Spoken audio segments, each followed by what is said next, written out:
I still remember the texture of the air inside that room, sterile, cold, the kind of cold that has nothing to do with temperature and everything to do with the absence of something fundamental, maybe hope, maybe innocence.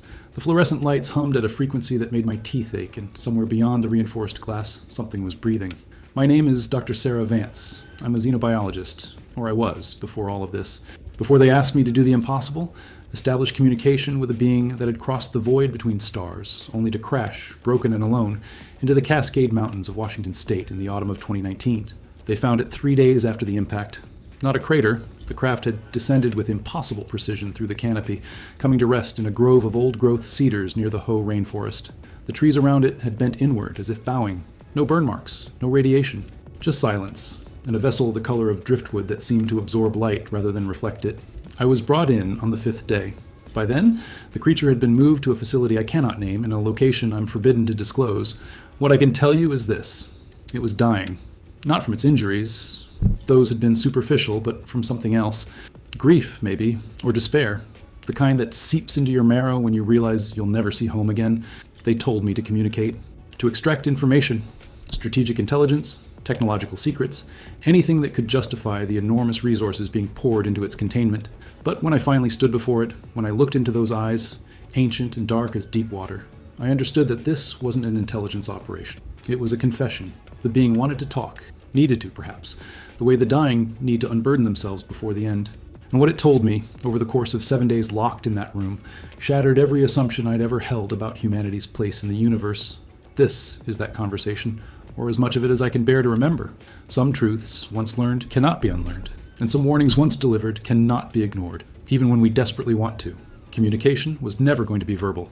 The being, I called it the Visitor in my reports, though it had no use for names, possessed no vocal cords, no larynx, nothing resembling human speech apparatus. Its body was humanoid in the broadest sense.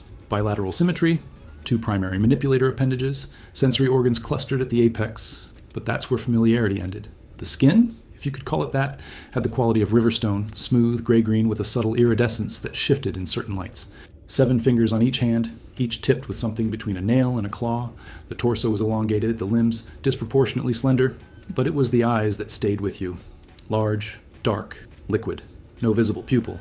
When it looked at you, you felt seen in a way that was deeply uncomfortable, as if it perceived not just your physical form, but the architecture of your thoughts. The team had already attempted linguistic analysis, pattern recognition, even musical tones. Nothing. The visitor remained passive, responsive only to the most basic stimuli: food, water, light. It would accept these things without gratitude or resentment, simply existing in a state that read to me as profound resignation. I tried something different. On the 2nd day, I brought nothing into the room but myself and a notebook. I sat. I drew. Simple things at first. Geometric shapes, representations of the sun and moon, stick figures of humans and animals. The visitor watched with that unnerving stillness that characterized all its movements. Then, slowly, it extended one hand toward the notebook. I slid it across the table. What happened next took 3 hours. The being drew with meticulous precision, using a style that seemed to combine technical schematic with something almost pictographic. It showed me a sequence, a planet, lush and blue-green, beings like itself, thousands of them, in what appeared to be cities, organic structures that grew more than they were built. Then, fire, collapse, darkness, and finally, a single vessel, rising. A refugee, then. A survivor. I drew a question mark. The visitor paused, head tilting in what I'd come to recognize as consideration. Then it drew something that made my breath catch. Earth, recognizable by the continental shapes, the particular blue of our oceans. And around it, in careful, deliberate strokes, dozens of other vessels, watching, waiting. "You're not alone," I said aloud, though I knew it couldn't understand the words. "Others are out there." The being drew again. This time it sketched a human figure, crude but unmistakable, and around that figure it drew chains. Or were they roots? The lines seemed to burrow into the ground, spreading in all directions, choking everything in their path. I felt the first stirring of real fear then. Not of the visitor, but of what it was trying to tell me. Over the following days, we refined the method. I brought photographs, satellite images, historical documents. The visitor absorbed all of it with a terrible, patient attention. Sometimes it would react, a subtle tensing of the limbs, a darkening around the eyes that might have been their equivalent of tears. When I showed it images of deforestation, of strip mining, of oil spills, blackening coastlines, it touched the photographs with something approaching reverence, or sorrow, perhaps both. I began to understand this wasn't interrogation, this was witnessing. The visitor had come here not to conquer or even to study, but to observe.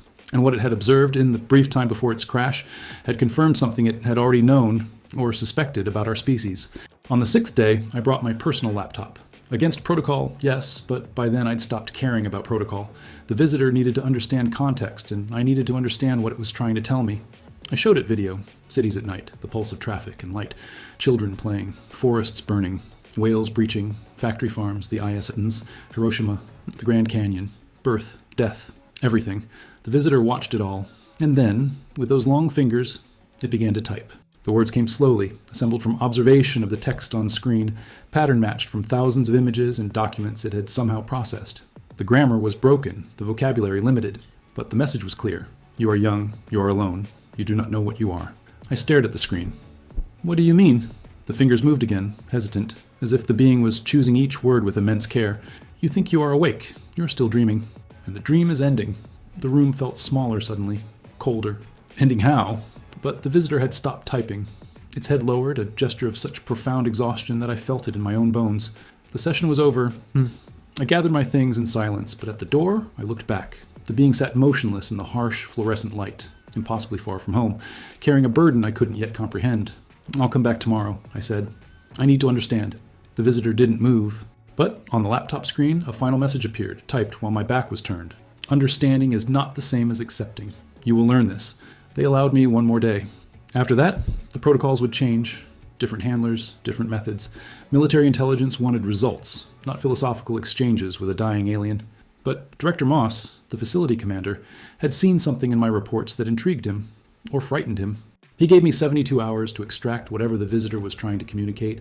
I spent that night unable to sleep, replaying every gesture, every drawing, every fragmented message. You are still dreaming. What did that mean? A metaphor for our ignorance, our naivety, or something more literal, more terrifying? I arrived at the facility before dawn. The visitor was awake, or perhaps it never slept. It sat in the same position as always, hands folded, those dark eyes tracking my entrance with an awareness that felt almost telepathic. Sometimes I wondered if it could read my thoughts. Other times, I wondered if it needed to, if every human was so transparent in our patterns that observation alone revealed everything. I'd brought something different today. A mirror, full length, wheeled in on a stand. The visitor's eyes widened fractionally, the first clear surprise I'd witnessed. I want to try something, I said, positioning the mirror so we could both see our reflections. I want you to show me what you see when you look at us. For a long moment, nothing happened. Then the visitor rose, the movement fluid despite its apparent frailty, and approached the mirror.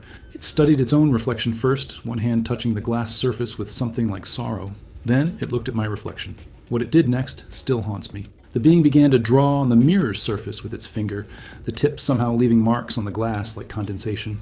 It drew around my reflection, not me as I appeared, but something else, a shadow figure, hunched and grasping, roots or tendrils extending from my feet, burrowing deep, and inside my chest where my heart should be. A void, an empty space, sketched with such precise absence that it seemed to pull light into itself. Is this how you see humans? I asked, my voice barely steady. The visitor's hand moved to the laptop I'd set up on the table. The words came faster now, as if a dam had broken. Not what I see, what you're becoming. You consume, you spread, you hollow, like disease, like fire. But you do not see. You're blind to your own pattern. I felt something cold settling in my stomach. What pattern? The response was immediate. All young species follow pattern. Grow, expand, take. They believe they are special.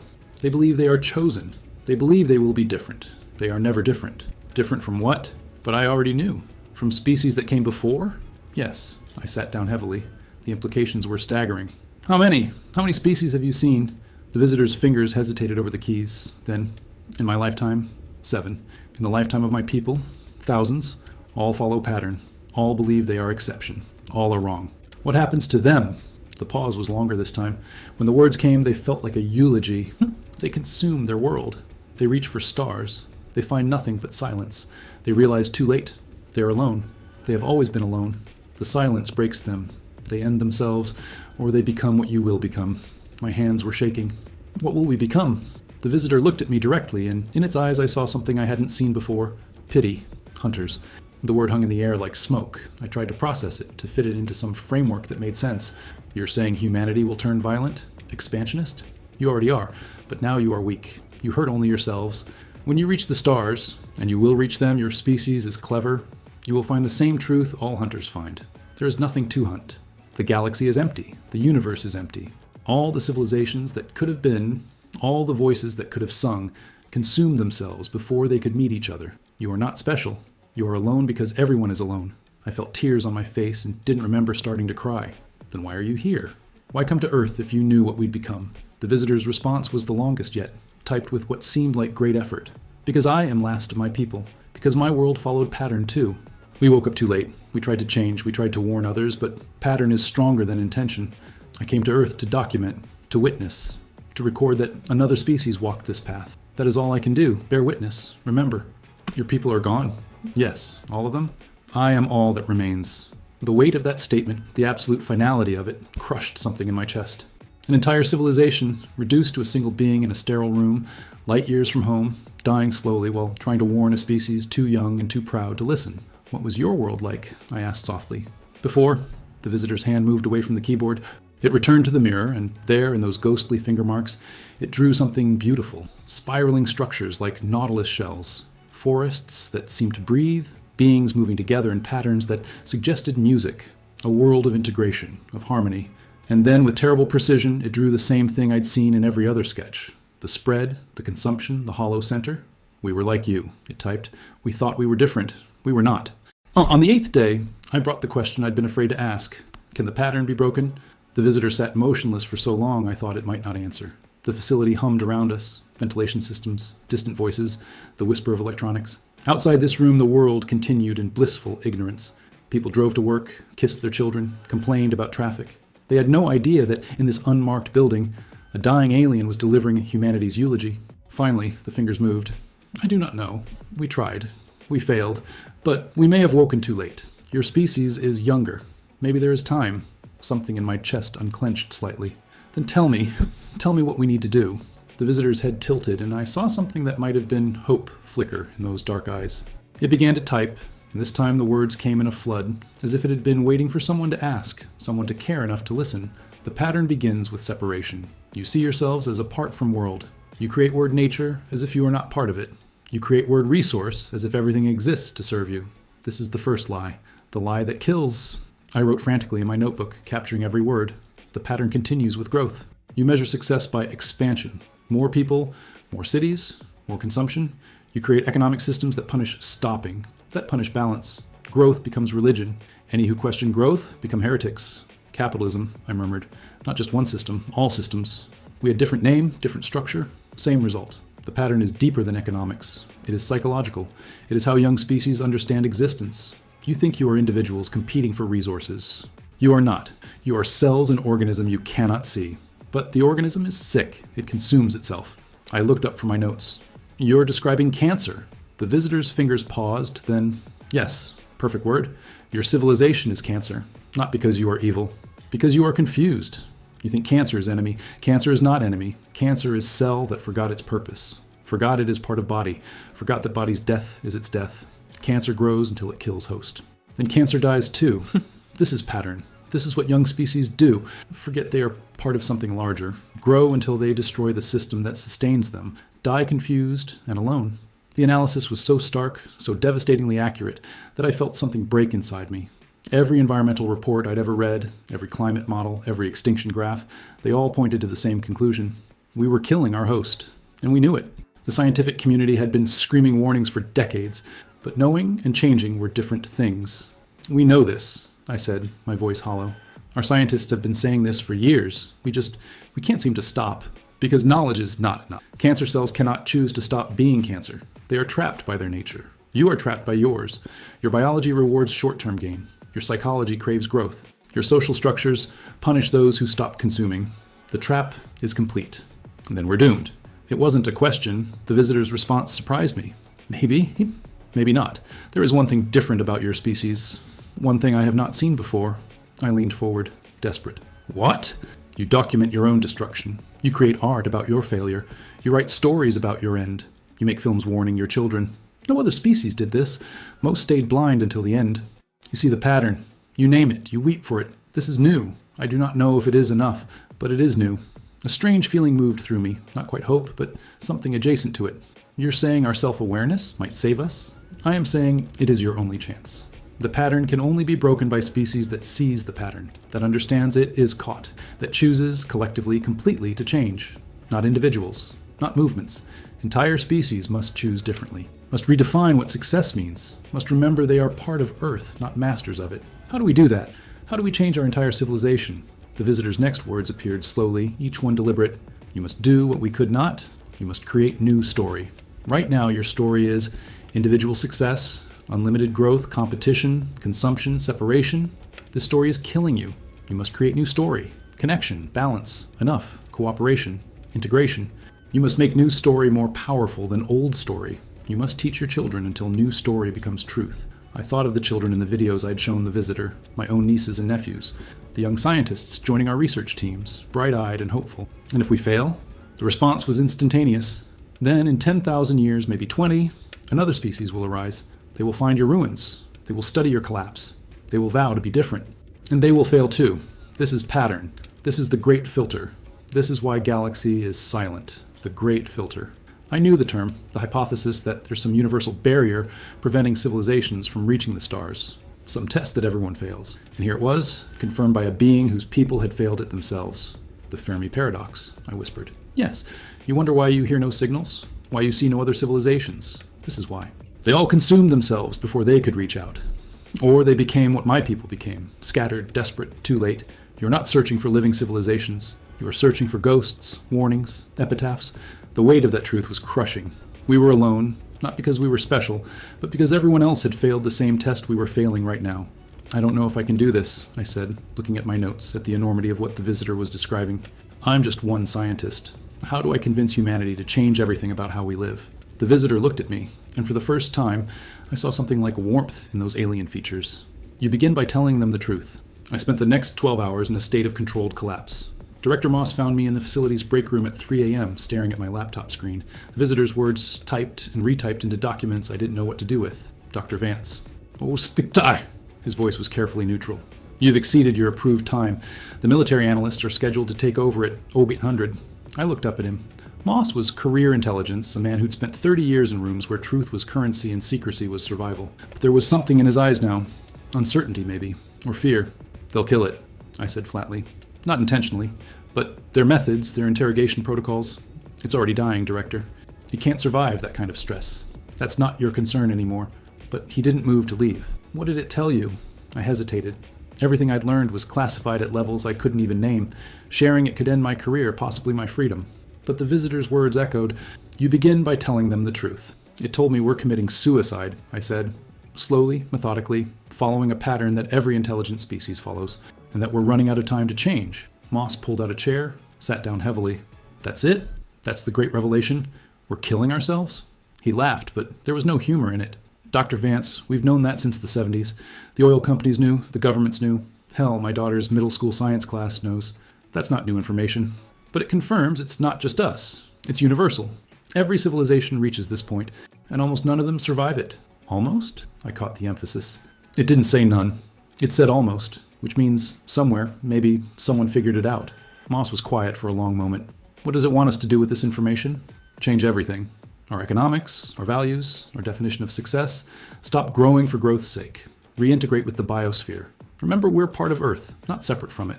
I heard how absurd it sounded. I know how impossible that seems. Impossible. Moss rubbed his eyes. Dr. Vance, do you know how many crisis briefings I've sat through? Climate, pandemics, nuclear proliferation, resource depletion, and every single one ends the same way. Acknowledgement of the threat, followed by absolutely nothing. Because change is expensive. Change disrupts power. Change requires admitting we were wrong. He stood up. Oh, what you're describing isn't just difficult, it's politically impossible. Then we die. Probably. He moved toward the door, then stopped. But that's not your problem anymore. You did your job. You established communication. You documented the exchange. Now let the analysts do theirs. They'll torture it for weapons technology, for faster-than-light travel, for anything they can use. Yes, the casual confirmation was somehow worse than denial. I felt rage building, hot and desperate. It's a refugee, Director, a survivor, the last of its species, and we're going to spend its final days dissecting its trauma for strategic advantage. That's exactly what we're going to do. Moss's voice was tired. Because that's what humans do, Dr. Vance. That's the pattern your friend described. We consume. Even our compassion has limits. Even our ethics bend when the stakes are high enough. He opened the door. Get some sleep. File your report by 0600. After that, you're done here. But I wasn't done. Couldn't be done. I returned to my temporary quarters and opened my laptop, reading through everything the visitor had told me. The pattern, the isolation, the choice. And underneath it all, a question that burned. Was I supposed to just accept this? The scientific part of my brain said, yes, document, report, move on. That's how research worked. But another part, the part that had looked into those ancient eyes and seen, reflected there, the death of 1,000 worlds, that part said no. If the visitor was right, if humanity was sleepwalking toward extinction, then staying silent was complicity. Every day I kept this information locked in classified reports was a day we moved closer to the edge, but releasing it would destroy me, violate every security protocol I'd signed, make me a criminal, a traitor. And for what? Would anyone even believe it? Or would it just become another conspiracy theory, lost in the noise of the internet? I thought about my career. 20 years building credibility in the scientific community, peer-reviewed publications, grant funding, respect. All of it would evaporate the moment I leaked classified extraterrestrial contact. I thought about my family, my sister, her kids. They deserve to know. Everyone's children deserve to know. This wasn't just data. This was a warning from a species that had already died trying to learn what we were still struggling with. At 4:30 a.m., I made a decision. I would document everything. Not in the official report. That would be sanitized, compartmentalized, buried in classifications that would keep it hidden for decades. But in a separate file. Complete. Unredacted. With every detail the visitor had shared. And then I would have to choose. Keep it safe and secret, or risk everything to share it. I was still writing when the sun came up. Still writing when my phone buzzed with Director Moss's message. Final session approved. 0600 to 0700. Make it count. One last hour. One last chance to understand what the visitor was really trying to tell us. And one last chance to ask the question that terrified me most. If we're doomed to repeat this pattern, if the trap is biological and psychological and social, if change is impossible, then why warn us at all? Why not let us die in ignorance? I had a feeling the answer would be harder to bear than the question. The visitor was deteriorating faster than the medical team had predicted. Its skin had taken on a grayish pallor, and the movements that had been fluid were now labored, each gesture requiring visible effort. I entered the room at 0600 to find it slumped in the chair, head lowered, the very picture of exhaustion. I'm sorry, I said, knowing it couldn't understand the words but needing to say them anyway. I'm sorry for what we've done to you, for how we've treated you. The being's head lifted slowly. Those dark eyes found mine, and in them I saw something that broke my heart. Forgiveness, or maybe understanding, or maybe just the kind of acceptance that comes when you've stopped expecting anything better. I sat down, placed the laptop between us. I have 1 hour, then they take over, and I won't be able to protect you anymore. So I need to ask, why did you really come here? Why Earth? If you knew what we were, if you'd seen this pattern 1,000 times before, why warn us at all? The fingers moved across the keyboard, slower than before, each keystroke an effort. Because I had to. Because my people died believing they were last. That their failure was unique. That no one would remember them. I could not let that be true.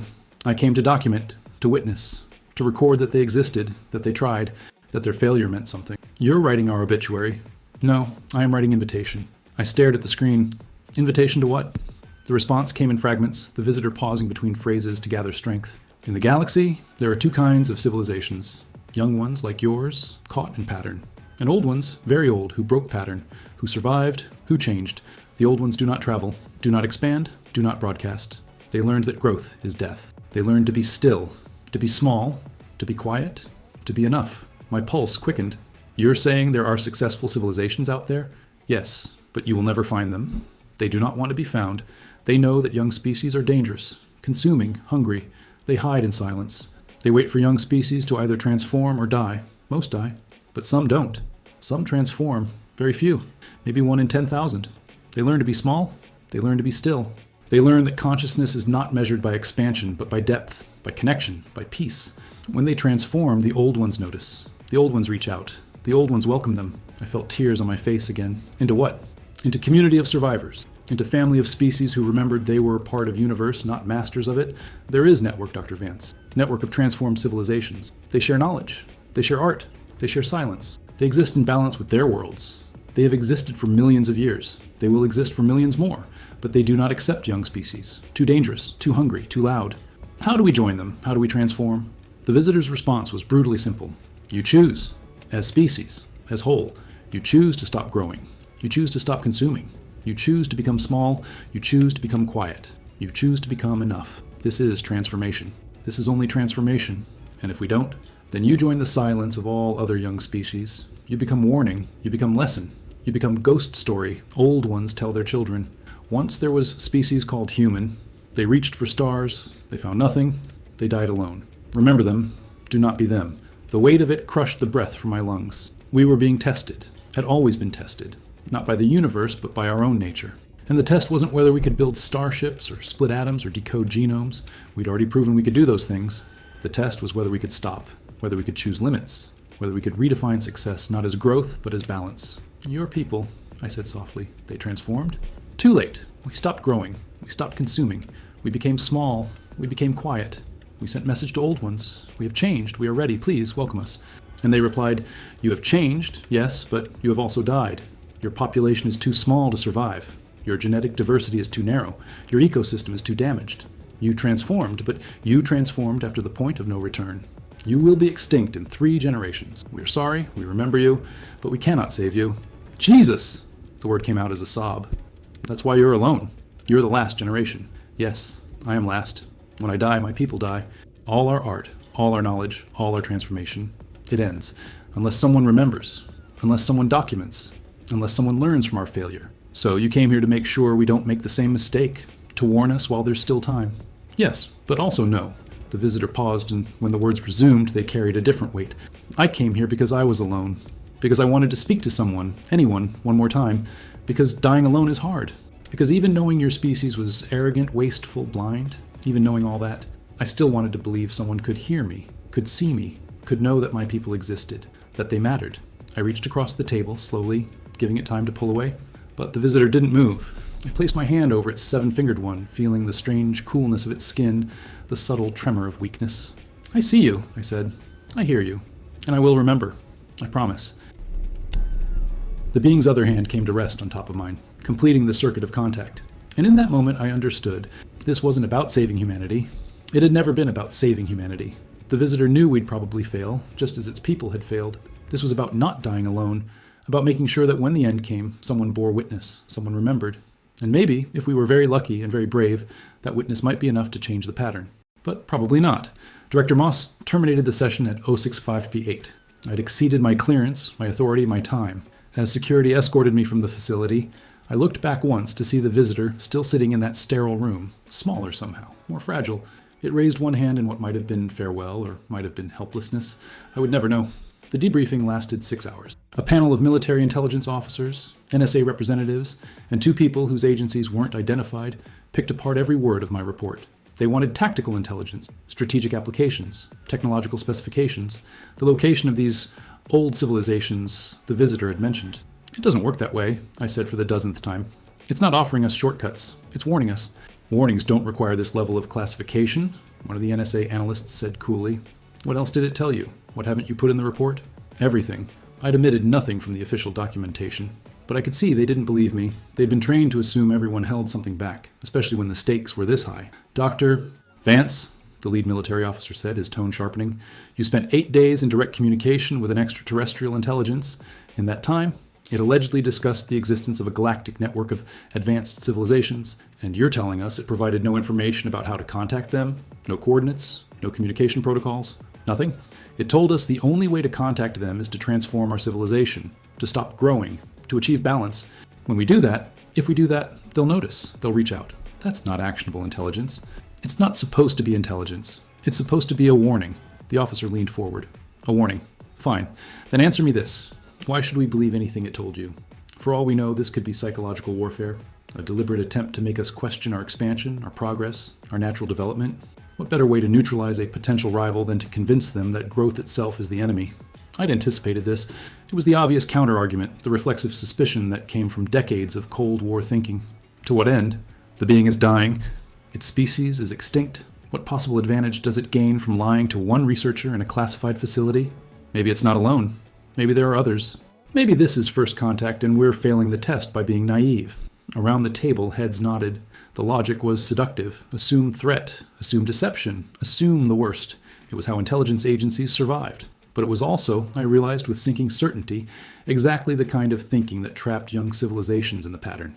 The session ended with no resolution. I was confined to quarters, my security clearance suspended pending further review. My laptop, phone, all electronic devices confiscated. They were thorough and professional, treating me not as a scientist who'd made history, but as a potential security risk. I sat in the small room they'd given me and tried not to think about what was happening to the visitor. The enhanced interrogation protocols they were implementing, the medical procedures they'd perform, searching for biological weaknesses or useful adaptations, the desperation of a military-industrial complex that saw first contact not as a mirror but as an opportunity. That night, I heard it through the walls. Not words, the visitor couldn't scream, but something else. A sound like wind through broken glass, rhythmic and despairing. It lasted 11 minutes, then silence. I knew with absolute certainty that I'd just heard a species die. They confirmed it the next morning. The specimen expired at 0237, cause of death undetermined. Could be injury-related, could be biological incompatibility with Earth atmosphere. The medical team is conducting an autopsy. The casual language, specimen expired autopsy, made me want to scream, but I kept my face neutral, accepted the news with professional detachment. Inside, I was collapsing. The visitor had been right about everything, about the pattern, about our blindness, about our inability to change. We'd been given the rarest gift in the universe, contact with another intelligent species, a survivor of the same test we were failing, and we'd responded exactly as predicted, with suspicion, with exploitation, with violence. We'd dissected our warning label. They released me 3 days later with a non-disclosure agreement that carried criminal penalties. Every record of my interaction with the visitor was classified above top secret. The official story, should any leak occur, was that the craft was unmanned, a probe, nothing more. The body would be studied in secure facilities I'd never see. The truth would be buried under layers of classification until everyone involved was dead. You understand the stakes, Director Moss said during my final briefing. He looked older, more tired. If this gets out, the panic could destabilize everything. Markets, governments, religions, all of it built on the assumption that we're special, that we're chosen, that we're going somewhere, learning we're just another failed experiment in a galaxy full of failed experiments, that we're headed for extinction according to some cosmic pattern we can't break. That's not information the public can handle. Maybe that's exactly the information they need, I said. Maybe knowing the stakes is what would finally make us change. Or maybe it would make us give up entirely. Why sacrifice for a future if there is no future? Why save a world that's already doomed? He shook his head. No, this stays buried. For everyone's good. For everyone's good, I repeated, tasting the bitterness of it. That's what we always say, isn't it? When we choose comfort over truth? Moss didn't respond. He simply handed me the NDA and watched as I signed away any right to share what I'd learned. I walked out of that facility knowing I'd failed. Failed the visitor who'd trusted me with its people's final message. Failed humanity, who deserved to know what was coming. Failed myself, because I was choosing security over courage. The pattern held. It always held, unless someone broke it. I spent 6 weeks in what they called transition counseling, psychological evaluation disguised as support, making sure I wouldn't talk, wouldn't break, wouldn't become a liability. I passed every assessment, said all the right things, convinced them I understood the necessity of silence, but every night I remembered the sound the visitor made when it died, that wind through broken glass keening, the final exhalation of a species, and every morning I opened my laptop. They'd returned it after scrubbing the hard drive, and stared at the blank screen, feeling the weight of all the words I couldn't write. The scientific community had moved on. New projects, new grants, new mysteries. No one mentioned the incident in the Cascades. The official story held unmanned probe, some interesting materials, nothing groundbreaking. Case closed. I tried to return to my previous research. Extremophiles and deep ocean vents, the biochemistry of life in hostile environments. Important work, meaningful work, but every day I spent analyzing bacterial samples felt like a betrayal. We were studying the architecture of life while actively destroying the only planet we knew could support it. We were rearranging deck chairs on the Titanic and calling it progress. 3 months after my release, I received an unmarked envelope at my university office. Inside, a thumb drive and a note in handwriting I didn't recognize. The autopsy found something in its chest cavity, a data storage device, biological in nature, integrated with its cardiac equivalent. They've been trying to decode it for weeks. They can't, but I think you might be able to. The visitor wanted you to have this. A friend. My hands shook as I examined the drive. It was simple, generic, the kind you could buy at any electronics store. Completely untraceable. I should have reported it immediately. Instead, I took it home. The contents were astronomical. Terabytes of data, all compressed using algorithms I didn't recognize, but there were also human files. Simpler, readable. Videos. Thousands of them. They were recordings from the visitor's ship. Its journey to Earth had taken decades, maybe longer. During that time, it had been recording, observing, documenting. I watched civilization after civilization in the throes of the same crisis we faced. Some were humanoid, others radically different. Crystalline intelligences, hive minds, beings that existed partially in dimensions I couldn't comprehend. But the pattern was identical. Initial expansion, technological growth, resource exploitation, environmental collapse, then either extinction or, in rare cases, transformation. The The visitor had documented 12 transformations, 12 species that managed to change course, to choose limits to survive.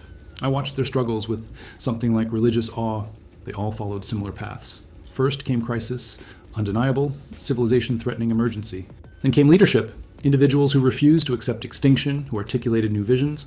Then came movement, critical masses of people choosing differently. Then came transformation, systemic changes that redefined what it meant to be successful. And finally, contact, the old civilizations reaching out, welcoming them into the network of survivors. But the successes were outnumbered 50-1 by failures. Species that saw the crisis, but couldn't overcome their programming. Who knew what needed to change, but couldn't muster the collective will? Who died knowing exactly what killed them? The final video was different. It was a message, recorded in the days before the visitor's ship entered Earth's atmosphere. Its voice, the first time I'd heard it, was surprisingly gentle, rendered into English by translation software. To whoever finds this, I am Kale of the Third Lineage, last speaker of a people who called themselves the Witnessing. We failed the transformation. We changed too late, and now we end. But we documented our failure and the failures of others so that maybe, some young species might learn. I chose your world because I detected signs of awareness in your broadcasts. Art about your own destruction.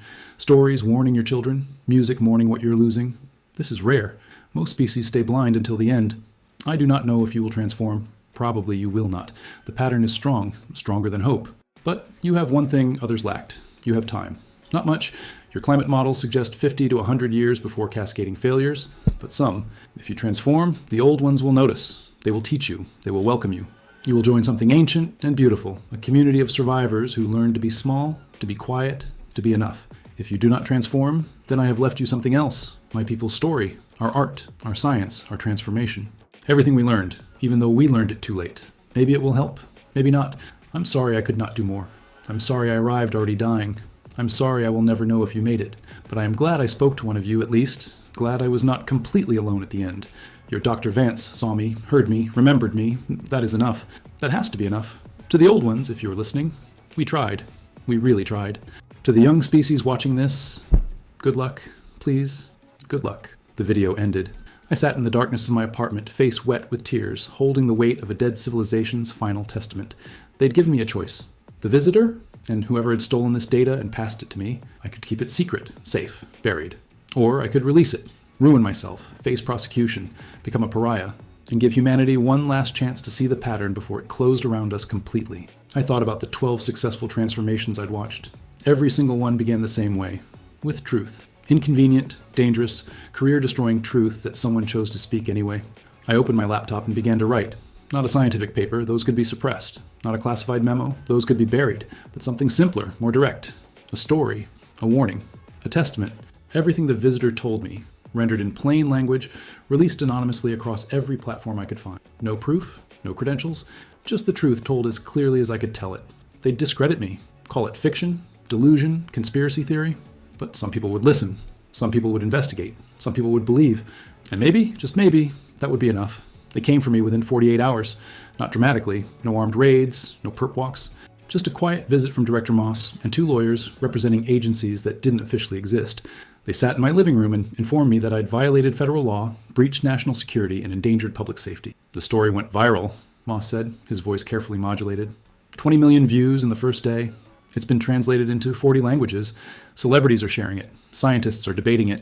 You've created exactly the panic we tried to prevent. Good, I said. And I meant it. The lawyers explained the consequences. Federal prosecution, possible imprisonment, financial ruin. My career was over, my reputation destroyed. I'd become a cautionary tale about the dangers of breaking classification protocol. Was it worth it? Moss asked. Not unkindly. He seemed genuinely curious. I thought about the visitor's final message, about the wind-through-broken-glass sound of a species dying, about the 12 civilizations that had survived and the thousands that hadn't, about my nieces and nephews and every child who deserved to know what was coming. I don't know yet, I said honestly. Ask me in 50 years. They arrested me the next day.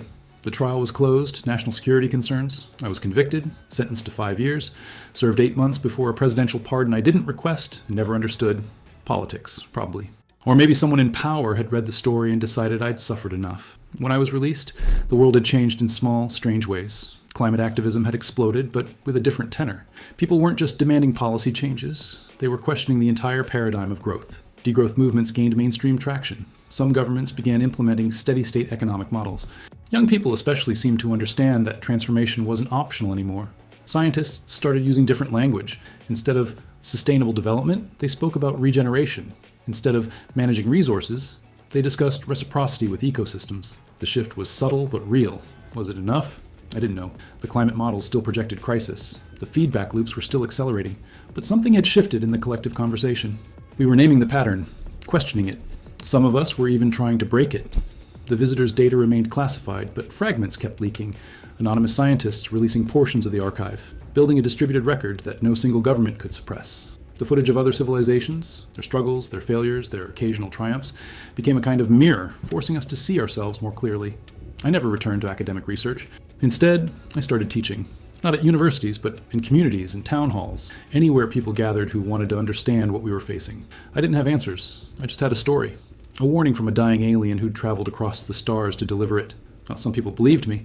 Others thought I was delusional, that I'd fabricated everything for attention or profit. It didn't matter. The conversation had started. The pattern had been named. And once you see it, you can't unsee it. 5 years after my release, I received another unmarked envelope. Inside was a printout of radio telescope data. A signal, brief and artificial, from the direction of Kepler 442b. The message was simple, rendered in basic mathematical notation that anyone could decode. We heard you. Keep going. I stood in my kitchen holding that printout, and for the first time since the visitor died, I felt something that wasn't despair. Not quite hope. Hope seemed too fragile, too presumptuous. But something adjacent to it. Possibility, maybe. The old ones were watching. They'd noticed our struggle, and while they couldn't save us, the transformation had to be ours. They were witnessing, remembering, waiting to see if we'd make it. I think about the visitor often. Kale of the third lineage, last of the witnessing, dying alone in a sterile room, surrounded by people who saw it as a specimen rather than a person.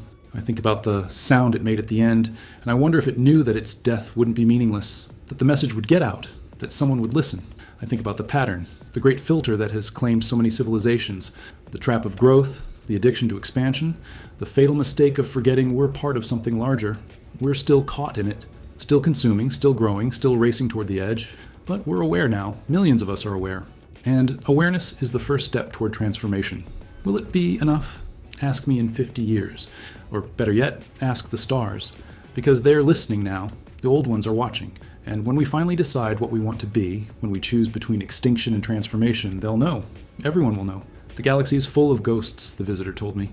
Species that reached for the stars and found only silence. But it's also full of survivors. Civilizations that learned to be small, to be quiet, to be enough. They've been waiting for millions of years, patient and silent, for young species to either transform or die.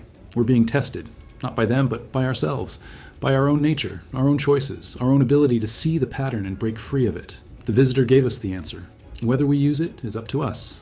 There are still places where forests grow undisturbed, or where rivers run clean, where the night sky reveals itself in its full glory. These places are getting smaller, more rare, more precious. But they exist. They persist.